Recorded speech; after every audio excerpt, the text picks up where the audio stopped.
बिना वजह बदनामी हो जाती है। कई बार व्यक्ति कुछ भी नहीं करता लेकिन कोर्ट कचहरी के चक्कर में उलझ जाता है। कई बार बिना दोष के ही इस तरह की मुसीबत आ जाती है कि व्यक्ति खुद हैरान हो जाता है और सोचता है कि शायद ये पिछले जन्म के कर्मों का फल है। बिना कुछ कसूर के, बिना कुछ किए दोषी साबित हो जाता है। कई बार मौके पर व्यक्ति को कुछ अच्छे व्यक्तियों का साथ मिल जाता है जिससे कि वो व्यक्ति निर्दोष साबित हो जाता है। आज बात करेंगे चोपड़ा जी की, जो बिना वजह ही उलझ गए। तो सबसे पहले चोपड़ा जी की जन्म तारीख नोट करवाता हूं। मैंने लैपटॉप में नोट करके रखी है। 1 नवंबर यानी कि 1 नवंबर 1965, 1/11/1965। जन्म का समय शाम के 7:45। जगह पंजाब की है, मैं शहर नहीं बोलूंगा। बातें करते हैं चोपड़ा जी के बारे में, लेकिन उससे पहले मैं आप सबका स्वागत करता हूं अपने YouTube चैनल पर, और साथ के साथ हमेशा की तरह रिक्वेस्ट करता हूं कि मेरे इस YouTube चैनल को सब्सक्राइब करें, बेल आइकॉन दबाएं ताकि जैसे ही कोई वीडियो अपलोड की जाए आपको नोटिफिकेशन मिल जाए। मैं जगमोहन महाजन लाल किताब का ज्योतिष करता हूं। लाल किताब आने वाली कुछ अशुभ घटनाओं की तरफ इशारा कर देती है जन्म कुंडली के आधार पर। वर्षफल जब बनाते हैं तब भी कई बार पता चल जाता है कि ये साल जो चल रहा है या चलने वाला है, उम्र का साल, अच्छा जाएगा खराब जाएगा। तो अक्सर लाल किताब वाले ये कहते हैं कि जब साल बदलने वाला हो, जन्मदिन आने वाला हो, तो उससे पहले कंसल्ट जरूर कर ले ताकि समय रहते समय को, आने वाले साल को अपने पक्ष में किया जा सके। कुछ सावधानियां, कुछ परहेज। चलिए बात करते हैं चोपड़ा जी की। जन्म तारीख आपको बता दी है। मेरे बारे में आप जानते ही हैं, जैसा कि मैंने कहा है कि मैं लाल किताब का ही ज्योतिष करता हूं। अब होता क्या है, चोपड़ा जी की एज अगर आप देखें तो बहुत ज्यादा है। 1965 की पैदाइश है, मतलब बेटे हैं, बेटियां हैं, बहू है, दामाद है, हर तरह से खुशहाल परिवार। हर प्रोग्राम में मैं कहता हूं कि किसी तरह की सुख सुविधा की कमी नहीं है। अपनी सोसाइटी में, अपने इलाके में एक अच्छा रुतबा है चोपड़ा जी का। ग्रह जब बोलते हैं, ग्रह जब खेलते हैं, तब हमें किसी विद्वान ज्योतिषी की याद आती है। ग्रह जब बोलते हैं मतलब अच्छा हो रहा है, तब तो हम किसी को याद नहीं करते। यहां ग्रह बोलते से मतलब ये है कि जब कुछ अशुभ होता है, जब हम मुसीबतों में घिर जाते हैं, तब हम सोचते हैं कि इस मुसीबत से कैसे निकला जाए। हर व्यक्ति कभी ना कभी मुश्किल दौर में जरूर आता है। कुछ लोग बिना कुछ किए धरे ही कुछ भी नहीं करते, फिर भी मुसीबतों में घिर जाते हैं। तो चोपड़ा जी के साथ भी ऐसा ही हुआ। बेटे की शादी की, पति पत्नी में मनमुटाव, सास बहू का थोड़ा सा झगड़ा। अच्छे परिवार से बहू है,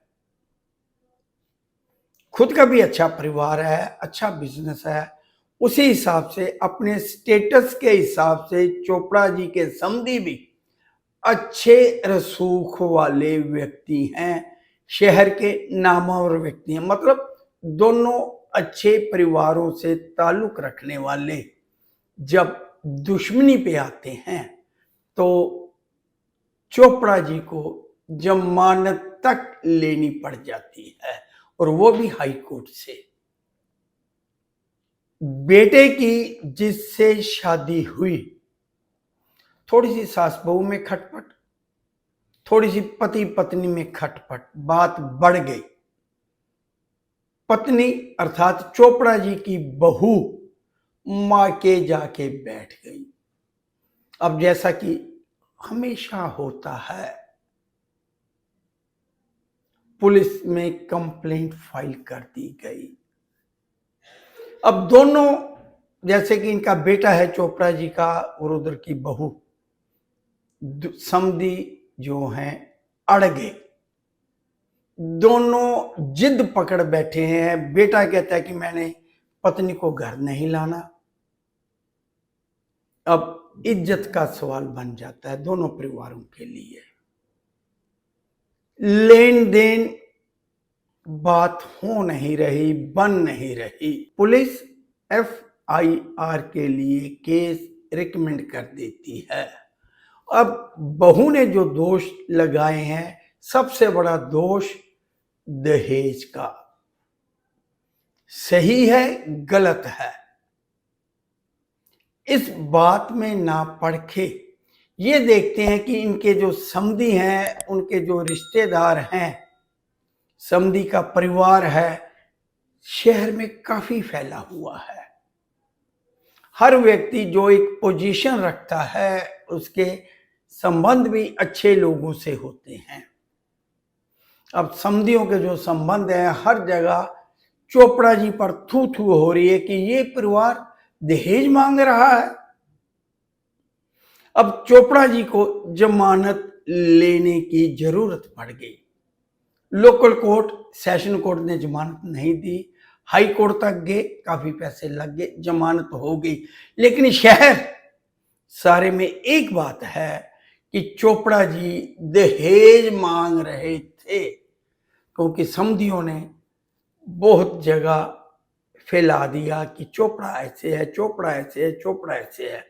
तब चोपड़ा जी को मेरा ख्याल आया, मेरे पास आए। कई बार ऐसे होता है, मैं भी ये कहता हूं कि कुछ योग, कुछ बातें जब व्यक्ति अपना दुख दर्द तकलीफ बताता है ना, तब दिमाग में आती हैं। ये नहीं कि ये बातें हर व्यक्ति के साथ हो सकती हैं। जो अशुभ बातें किताबों में लिखी गई हैं, ज्योतिष की किताबों में लिखी गई हैं, जिक्र है, वो हर एक के साथ नहीं होती, लेकिन कुछ के साथ तो होती हैं। जब चोपड़ा ये कहते हैं कि मेरी जमानत बहुत मुश्किल से हुई है और सारा शहर मुझ पर हंस रहा है, बताइए मैं कैसे इस मुसीबत से निकलूं। तब जन्म कुंडली देखी तो तुरंत घंटी बज गई दिमाग की, क्योंकि इस तरह की बातें मैं अपने टीवी कार्यक्रम में बता चुका हूं। आज से 5-7 साल पहले मैं ग्रहों को लेकर, जैसे इस YouTube पर अब मैं जो सिलसिला शुरू किया हुआ है ना, ये टीवी पर मेरा सिलसिला शुरू था, तो उस समय भी कोई इस तरह की घटना मेरे पास आई थी, इस तरह की बातें आई थी, तो तब ये योग मेरे दिमाग में बैठा हुआ था। वो योग क्या है, पहले तो देखिए स्क्रीन पर चोपड़ा जी की जन्म तारीख के अनुसार जो जन्म कुंडली बनी है वो पेश की जा रही है। अब आप इस कुंडली को देखिए। राहु लगन में, बृहस्पति, देखिए मैं सारे ग्रह याद नहीं होते इसलिए लैपटॉप पे खोल के रखा, लैपटॉप देख के बोल रहा हूं। राहु लगन में, बृहस्पति खाना नंबर 2, सूर्य खाना नंबर 6, मंगल बुध और केतु खाना नंबर 7, शुक्र खाना नंबर 8, चंद्र खाना नंबर 9, और शनि खाना नंबर 10।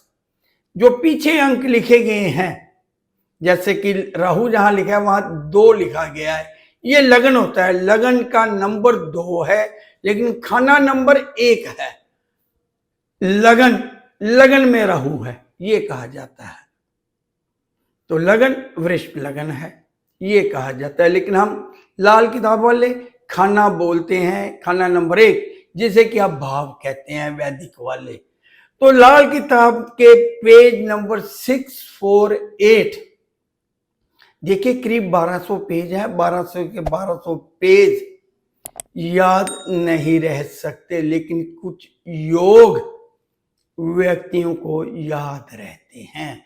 तो अब ग्रह पोजीशन बता दी, अब मैं उसका कारण भी बताता हूं कि लाल किताब कहती है कि राहु अगर लगन में हो, राहु लगन में हो तो जिस घर में सूर्य होगा वहां के फल बर्बाद होंगे। सूर्य खराब फलदायी होगा। तो राहु लगन में, सूर्य 6, पेज नंबर 648, 648। लड़के लड़कियों के रिश्तेदार, मतलब जब हम अपने बच्चों की शादी कर देते हैं तब जो रिश्ता बनता है वो नए रिश्तेदार होते हैं। मामा तो आपका जन्म से ही है, चाचा ताऊ आपका जन्म से ही है। शादी के बाद सास ससुर हैं, उसके चाचे ताए हैं। कई रिश्ते शादी के बाद बनते हैं। लड़के लड़कियों की शादी के बाद उनके रिश्तेदारों की तरफ से, वो बहू हो सकती है, दामाद हो सकता है, रिश्तेदारों की तरफ से बदनामी, तोहमत जैसे नजारे पेश होंगे। तो चोपड़ा जी के साथ यही हुआ है। तो अब उपाय, जब वो चोपड़ा जी मेरे पास आते हैं, देखिए हाई कोर्ट से जमानत भी ले रखी है, लेकिन मेरे पास आते हैं जमानत लेने के बाद, तब उपाय शुरू करवाए जाते हैं। धीरे धीरे सच्चाई लोगों के सामने आने लग जाती है कि चोपड़ा जी का कसूर इतना नहीं है जितना कि बढ़ा चढ़ाकर पेश किया गया है। पहले जो बात चोपड़ा जी की सुन नहीं रहे थे, उनके यार दोस्त रिश्तेदार भाई बहन थू थू कर रहे थे। कुछ उपाय करते रहने से मदद मिलनी शुरू हो गई। शहर में फिर पहले की तरह मान सम्मान बहाल हो गया।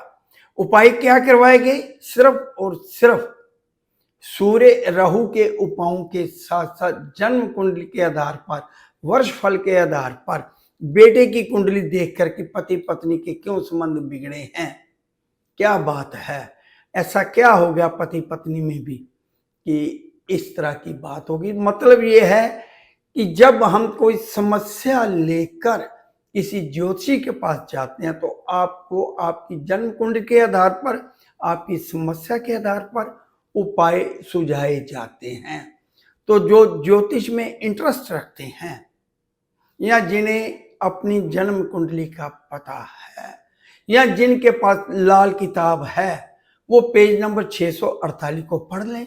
या जिनका राहु लगन में है तो सूर्य क्या प्रभाव देगा, अशुभ प्रभाव देगा, और वो किस तरह का अशुभ प्रभाव हो सकता है, पूरा एक चार्ट पेज नंबर 648 पर बना हुआ है।